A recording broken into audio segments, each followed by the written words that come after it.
Hi everyone, ఎలా ఉన్నారండి? మీరందరూ బాగుండాలి, అందులో నేను ఉండాలని మనస్ఫూర్తిగా కోరుకుంటున్నాను. ఇవాళ అయితే నేను పుదీనా రైస్ ఎలా చేయాలో చూపించబోతున్నాను. ఇక లేట్ చేయకుండా ప్రాసెస్ చూసేద్దాం, వచ్చేసేయండి. దీనికోసం బాస్మతి రైస్ తీసుకున్నానండి. బాస్మతి రైస్ తీసుకోవచ్చు, లేదంటే ఏ రైస్తో అయినా చేయొచ్చు, చాలా బాగుంటుంది పుదీనా రైస్. నేనైతే ఈ గ్లాస్తో అంటే ఒక గ్లాస్ మొత్తము, అదేవిధంగా ఇంకో గ్లాస్కి కొంచెం తక్కువగా తీసుకున్నానండి. బాస్మతి రైస్ సగానికంటే ఎక్కువగా తీసుకున్నాను. ఇలా బాస్మతి రైస్ తీసుకొని ముందుగా వాటర్లో క్లీన్ చేసుకొని మరికొన్ని వాటర్ పోసి నానబెట్టాలి. ఒక 10 నిమిషాలైనా నాననివ్వాలి బాస్మతి రైస్ను.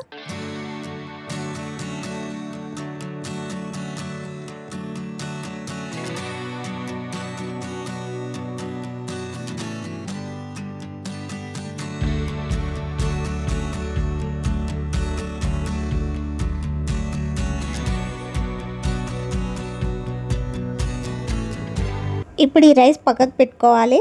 ఇప్పుడు ఒక మిక్సీ జార్ తీసుకొని క్లీన్ చేసి పెట్టుకున్న పుదీనా తీసుకోవాలి.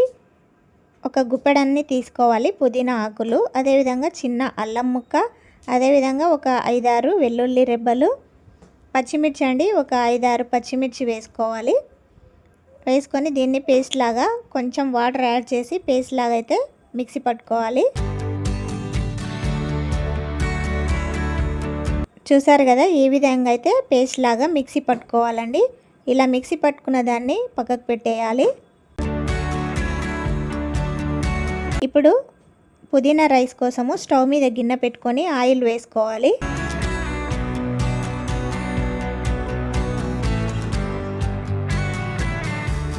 ఈ ఆయిల్ కాగిన తర్వాత ఇందులో ఒక 2-3 బిర్యానీ ఆకులు వేసుకోవాలి. అదేవిధంగా యాలకులు, చెక్క, లవంగాలు వేసుకోవాలండి. ఇవి కాసేపు ఫ్రై చేసుకోవాలి.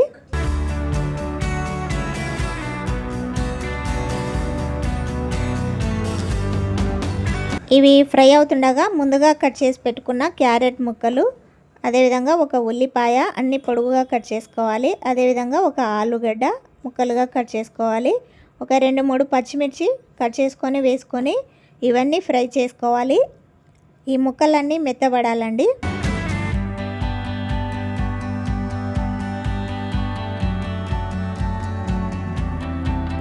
స్టవ్ మీడియం ఫ్లేమ్లో పెట్టుకొని ఫ్రై చేసుకోవాలి.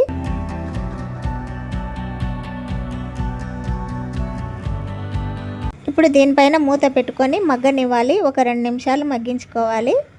క్యారెట్, ఉల్లిపాయలు, ఆలుగడ్డలు మెత్తబడతాయి. 2 నిమిషాల తర్వాత మూత తీసి ఒకసారి కలుపుకోవాలి. ఇలా కలిపిన తర్వాత ఇందులో ఒక టేబుల్ స్పూన్ అల్లం వెల్లుల్లి పేస్ట్ వేసుకొని పచ్చి స్మెల్ పోయేదాకా ఫ్రై చేసుకోవాలి.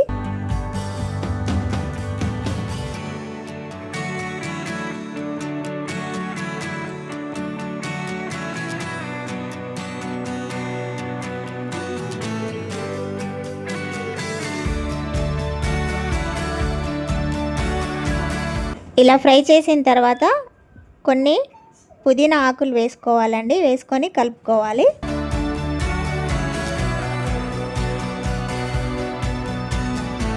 అదేవిధంగా కొద్దిగా అంటే ఒక చిటికెడంతా పసుపు వేసుకోవాలి కలర్ కోసమని. ఆప్షనల్ అండి, ఇష్టం ఉంటే వేసుకోవచ్చు, లేదంటే స్కిప్ చేయొచ్చు. ఇలా కలిపిన తర్వాత ఇప్పుడు ముందుగా మిక్సీ పట్టుకున్న పుదీనా పేస్ట్ని అయితే వేసుకోవాలి. ఇందులో కొద్దిగా వాటర్ వేసుకొని మొత్తం పేస్ట్ మొత్తం ఇందులో వేసుకోవాలి. వేసుకొని ఈ పుదీనా అనేది పచ్చి స్మెల్ పోయేదాకా అంటే ఒక 2 నిమిషాలు అయితే కుక్ చేసుకోవాలి. మూత పెట్టుకొని ఒక 2 నిమిషాలు కుక్ చేయాలండి. 2 నిమిషాల తర్వాత మూత తీసి ఇది మరొకసారి కలుపుకోవాలి.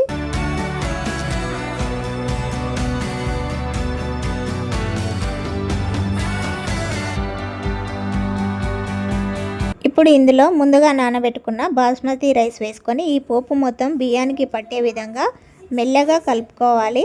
లేదంటే బాస్మతి రైస్ విరిగిపోతుంది. ఆల్రెడీ నానింది కాబట్టి మెల్లగా కలుపుకోవాలి.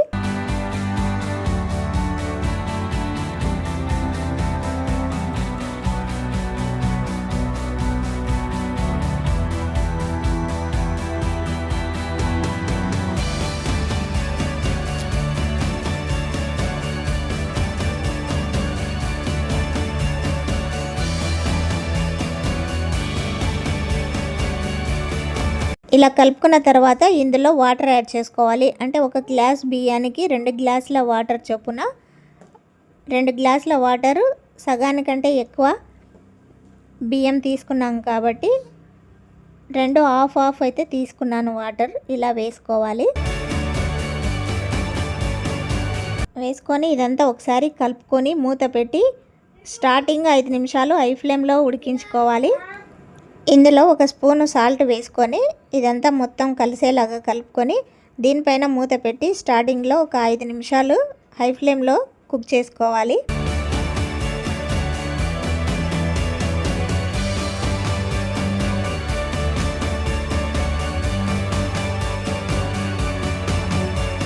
ఐదు నిమిషాల తర్వాత మూత తీసి మరొకసారి కలుపుకోవాలి.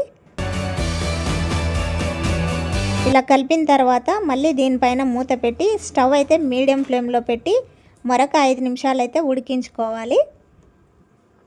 5 నిమిషాల తర్వాత మూత తీసి ఒకసారి కలపాలి.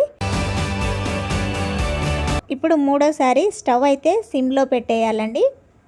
హైలో మీడియంలో అయితే పెట్టకూడదు. స్టవ్ సిమ్లోనే పెట్టుకొని కుక్ చేసుకోవాలి.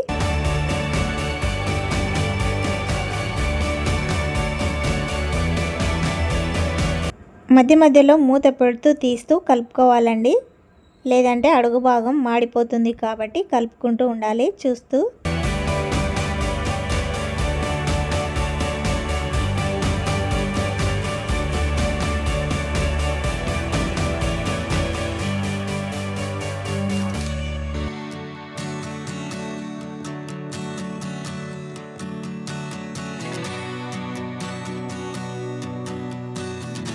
రైస్ అయితే పర్ఫెక్ట్గా ఉడికిందండి. ఇప్పుడు ఫైనల్గా దీనిపైన క్లీన్ చేసి పెట్టుకున్న కొత్తిమీర వేసుకొని మూత పెట్టి ఒక 1 మినిట్ మగ్గించుకోవాలి. 1 మినిట్ తర్వాత మూత తీసి మరొకసారి ఫైనల్గా కలుపుకోవాలి. కలుపుకొని దీనిపైన మూత పెట్టి స్టవ్ ఆఫ్ చేసి ఒక 10 నిమిషాలు అయితే అలాగే వదిలేయాలి. 10 నిమిషాల తర్వాత ప్లేట్లోకి తీసుకోవాలి.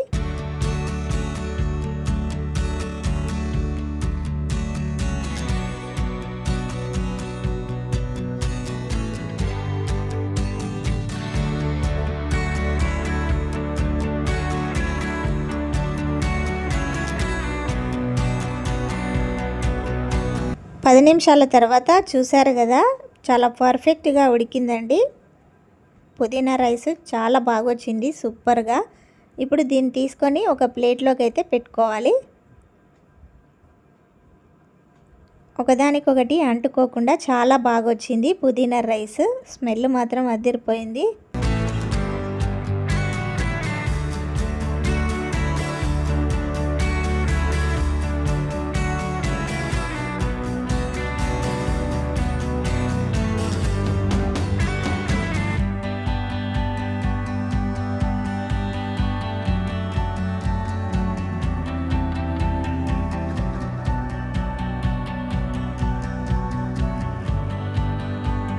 పుదీనా రైస్ అయితే రెడీ అయిపోయిందండి. స్మెల్ మాత్రం గుమగుమలాడిపోతుంది, ఎప్పుడు తినాలా అనిపిస్తుంది. ఈ పుదీనా రైస్లో చట్నీ కానీ రైతా కానీ ఎందులో తిన్నా చాలా బాగుంటుందండి. లేదంటే ఉట్టిగా ఇలా పుదీనా రైస్ తిన్నా చాలా బాగుంటుంది. నేను ఉట్టిగానే తింటున్నాను. స్పైసీగా చాలా బాగుందండి, సూపర్గా ఉంది. మీరు ట్రై చేయండి. ఈ విధంగా ఎలా వచ్చిందో కామెంట్ చేయడం అస్సలు మర్చిపోకండి. అదేవిధంగా నా వీడియో నచ్చితే ఒక లైక్ కొట్టి షేర్ చేసి సబ్స్క్రైబ్ చేసుకోండి. మరిన్ని మంచి మంచి వంటలతో మీ ముందుకు వస్తాను. Thank you for watching. Bye bye.